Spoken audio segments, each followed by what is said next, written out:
Hello, my friends. Welcome back. It's Carrie at holisticspsychic.com and Soul Star Healing Arts Center in Sedona, Arizona.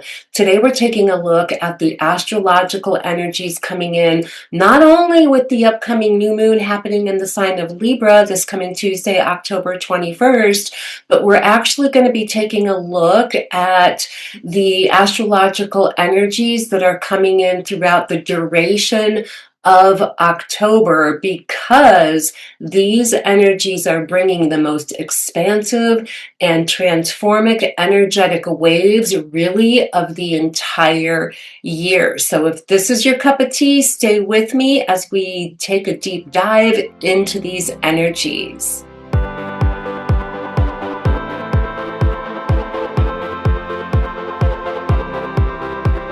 We are entering into what I'm calling the Alchemy of Expansion, a shamanic initiation cycle that brings us into deeper clarity, awareness, higher balance, emotional maturity, and soul-aligned growth. We're all finding ourselves in the midst of a cosmic dance between deep inner truth and outer expressions of love.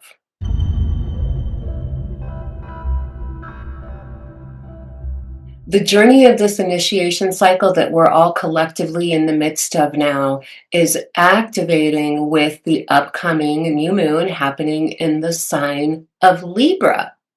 Now, Libra is the zodiac sign that is connected to all things relating to beauty, harmony, balance, and relationship dynamics. One of the first activations of this initiatory cycle that we're coming into now happens just hours before the exact timing of the new moon, which is 5:24 a.m. Pacific time on Tuesday, October 21st. So, of course, make your timing adjustment for your location on the planet. But just hours before that happens, the moon, as it approaches that new moon degree, is going to make an exact opposition with Chiron in the sign of Aries.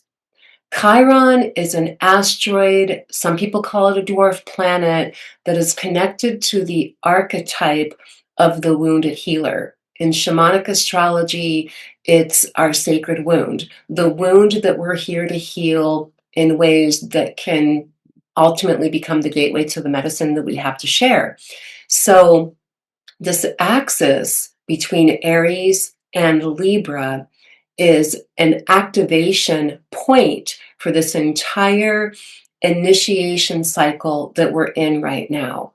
And that Aries energy is connected to themes regarding individuality, pioneering energy, leadership energy, and independence.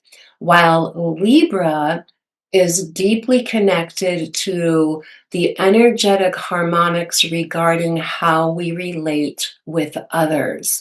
Now, this is a collective energetic initiation cycle that we're in right now, and you can discover how it is uniquely showing up for you in your life by taking a look at your own astrological natal chart and looking to see where the Aries house is and the Libra house is, and they will be opposite of each other.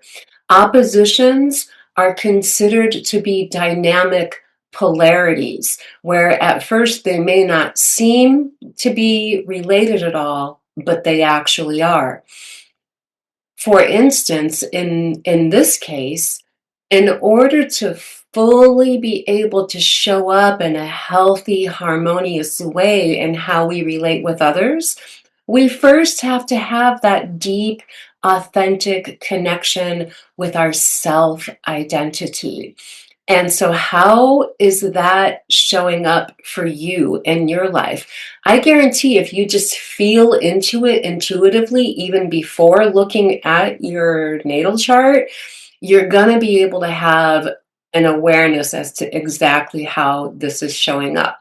Now, the other components of the shamanic initiation dynamic is connected to a square aspect that the new moon and the sun are making with Pluto, the planet of evolution, transformation, and empowerment.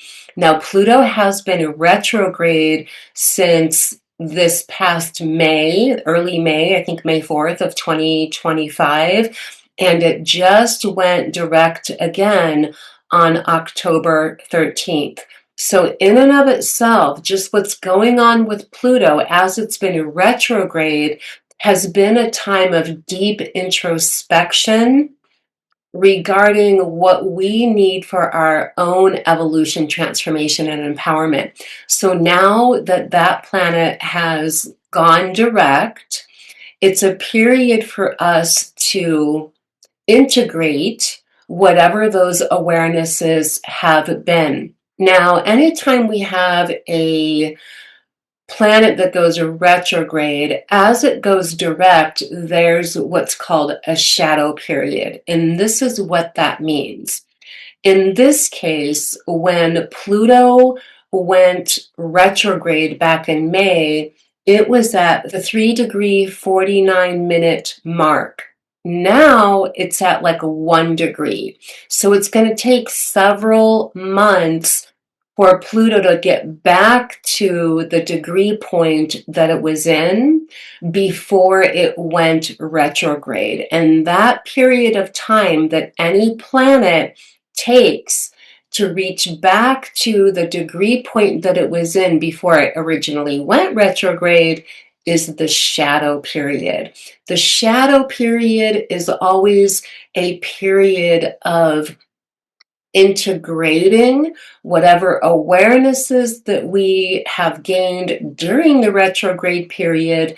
In this case, Pluto will be at that completion of the shadow period in early February of 2026. So this next few months is an integration period where, okay, I know what my guidance is regarding what I need for myself in my own personal evolution, transformation, and empowerment, again, because that's what Pluto represents. And making a square aspect to the sun and the moon in Libra right now is definitely going to bring a component of relationships into the picture. Now, this can also mean karmic completions because the sun and the moon are at the late degrees of Libra when the new moon occurs, which in and of itself indicates a culmination energy leading to a completion energy. Now, on the other end, we have Jupiter, speaking of expansion, the planet of expansion, growth, development, good fortune, and opportunity, squaring the sun and the moon in Libra. To me, this means that in order for us to completely rise into the growth potential that comes with Jupiter right now, not only through the square, but it's also involved with the grand trine, which I'll talk about in a little bit, we have to be willing to release, let go of, and heal long-standing karmic soul growth initiation cycles that have been in place to support our evolution.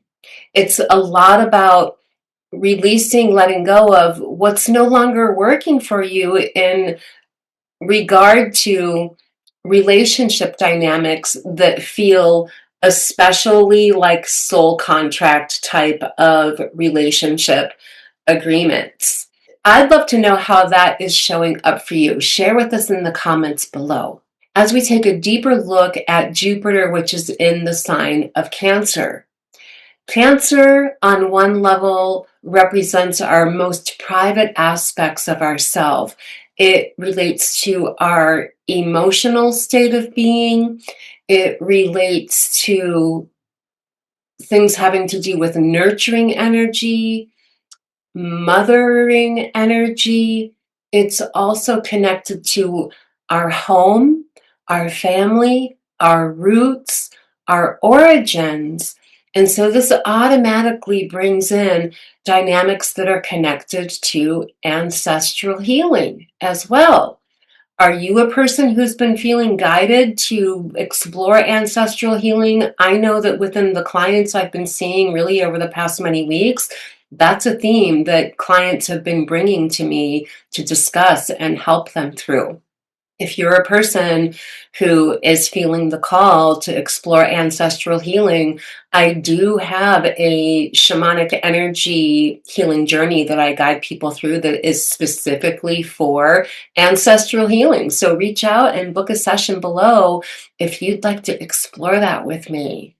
And then the other shamanic initiation cycle that we have connected to this new moon is a yod formation that is connecting the sun and the moon, which are conjunct with each other, with Uranus at 0 degrees Gemini, and both Neptune and Saturn. This formation is very connected to destined and karmic soul growth lessons. The Uranus connection to the sun and the moon reveal where there's an energy within us where we're ready to make what might seem like a sudden change, but really likely it's something that's been brewing in you for a very long time, and the timing feels like, okay, now I'm ready. I'm ready to shift out of this. While the aspect of this that's connected to Neptune and Saturn, the Neptunian aspect simultaneously can support us in coming into clarity after a period of delusionary energies.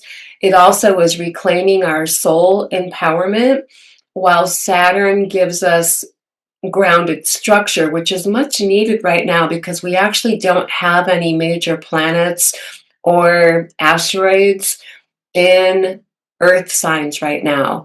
But this yod formation is a catalyst for growth that guides you into your full potential through fated encounters. How is that showing up for you? Be aware of what's going on in your life in these days around the new moon. How are you having fated circumstances and encounters that are supporting your rising into your higher potential, that's connected to shifting out of, away from, or bringing to completion deep karmic soul lessons that likely have been persistent in your life? Okay, let's take a look at the harmonic energy currents that we can harness the power of to support us in lifting into our higher nature, connected to this alchemy of expansion, shamanic initiation cycles that we're all in the midst of right now. So first I'm going to talk about the grand air trine, because Pluto, as we spoke of earlier, is connected to this. Now, Pluto, I don't know if I remembered to say this earlier or not, but it is in the sign of Aquarius. And Aquarius is ruled by Uranus, which is in Gemini and is another aspect of this grand trine. So Pluto in Aquarius connecting with Uranus in Gemini. This is for sure epiphanies of awareness that bring us into that expansion, that breakthrough energy into, I'm ready to be done with that which has been in any way bringing limitation, constriction, and I'm ready to rise into my expansion. Pluto in Aquarius is very much about revolutionary energies regarding your circles of friends, communities of interests. It's a lot about collaboration energies. It also rules technologies, which is why we're having all the AI things happening right now. And Pluto is going to be in Aquarius until like 2044. So we're right at the very beginning of this revolutionary cycle. Right now, Pluto in Aquarius is making a trine aspect to Uranus in Gemini. Uranus is going to be in Gemini for about 7 or 8 years. Now, Gemini is the archetype of the messenger. It has to do with how we communicate. It's sharing ideas. It's also connected to playfulness, having fun, socializing. And Uranus in Gemini makes us really inquisitive about like loftier ideas of the unknown, things that are connected to the cosmos, extraterrestrial things, again, the AI thing, sciences, the evolution of sciences collectively is definitely going to be a thing that we see a lot of in the next many decades, really, but especially in the next 7 or 8 years, there's going to be extreme advancements in technology on the global stage. On personal levels, it's coming into clarity around what your personal truth is and feeling confident in speaking your truth. The other trine aspect that is connected to this, that's making the grand trine, is the planet Venus in the sign of Libra. So this is a lot about self-love. Now, Venus is the ruling planet of Libra, and it is co-present in the same house of your chart of where the sun and the moon are right now. It's not completely conjunct, but it's co-present. So self-love, matters having to do with love, beauty, harmony, including your self-love, are very connected to this grand trine. So as this is a harmonic energetic aspect that serves to lift you up into your personal expansion, based again on the shamanic initiation cycles, ultimately, self-love is the key. Speaking your truth, connecting with people that you truly feel aligned with, pursuing the things that you're deeply, truly interested in, and doing away with things that are just no longer aligned with you. That is a tremendous act of self-love, to give yourself, tuning into what is my deep inner truth, what do I really feel, what do I really need, what am I truly passionate about, what do I deeply desire. These are things you can ask yourself to tap into that deep truth, which Uranus in Gemini will certainly help you with, especially if you're willing to up your meditation practice, because Uranus is ultimately considered to be the higher octave of Mercury, which brings us into abilities to access intuition that comes through like channeling our higher self. Speaking of that, last week I uploaded a video about how to connect with your higher self. And so I'm going to link that around here so that you can follow up with watching that if you would love. Okay, and so the other trine that is happening is a grand water trine. It's a little bit unusual to have an air trine and a water trine at the same time. So this is extra harmonic energy that is supporting whatever your efforts are in your life right now. Now, the grand water trine collectively supports us in accessing emotional maturity, emotional intelligence, our intuitive intelligence. And check this out. One of the points of the water trine is connected to both Mars and Mercury that are conjunct in the sign of Scorpio. Mars is the planet of action, will, and drive, while Mercury is communicating, sharing ideas, learning, studying, and investigating.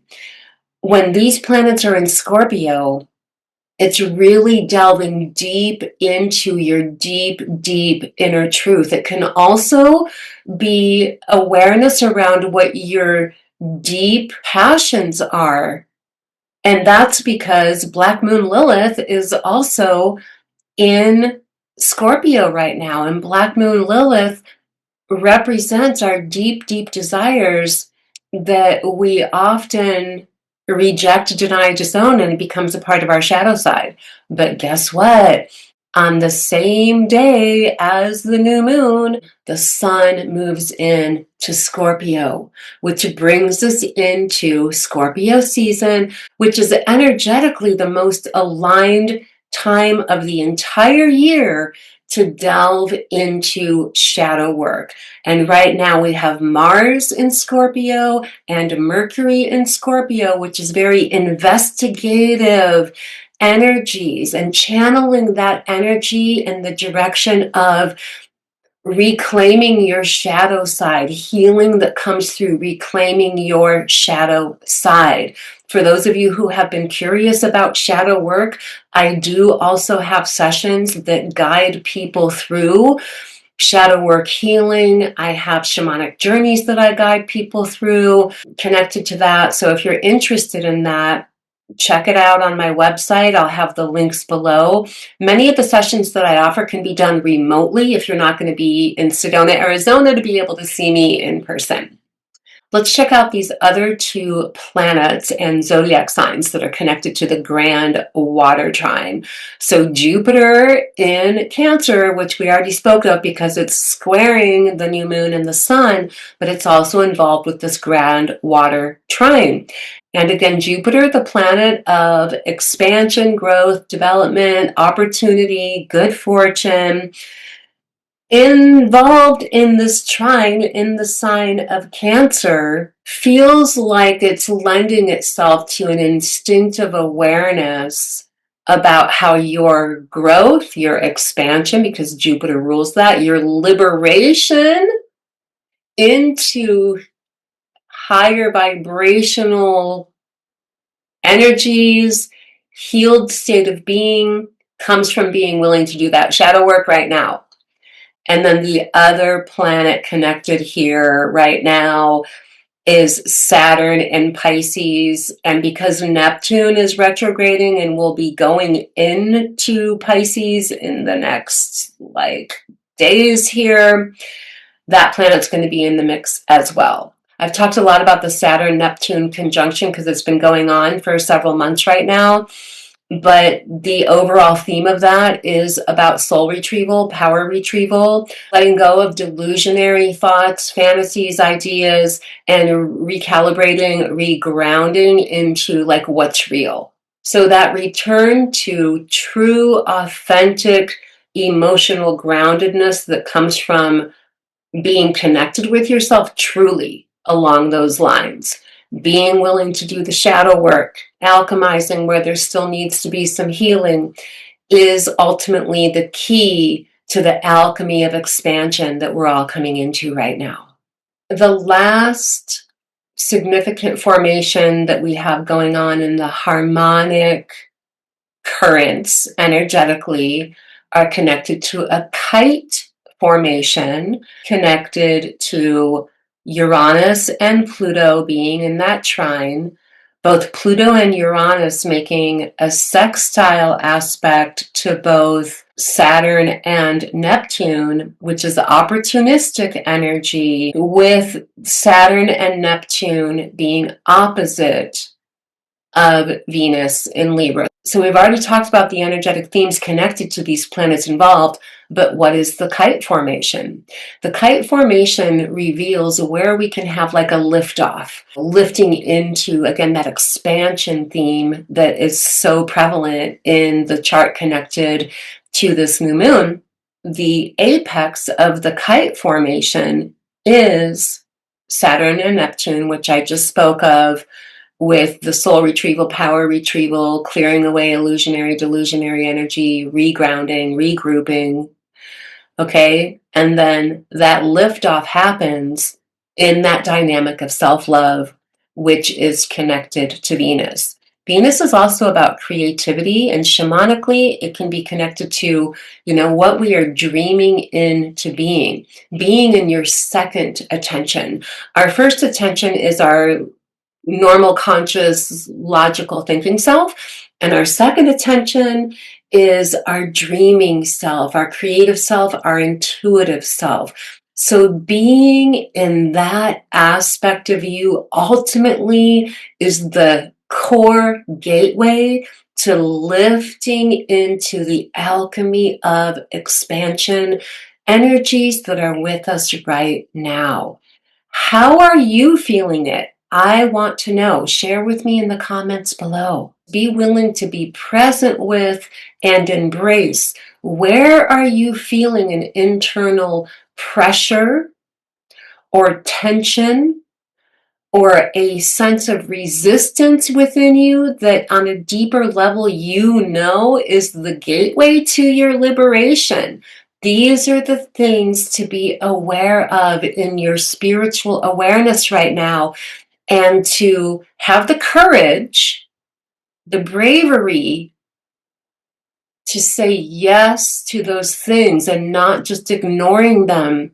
Otherwise, they just become compounded into the shadow self. So trust what's emerging, speak your truth, and allow your heart to expand into its next octave of expression.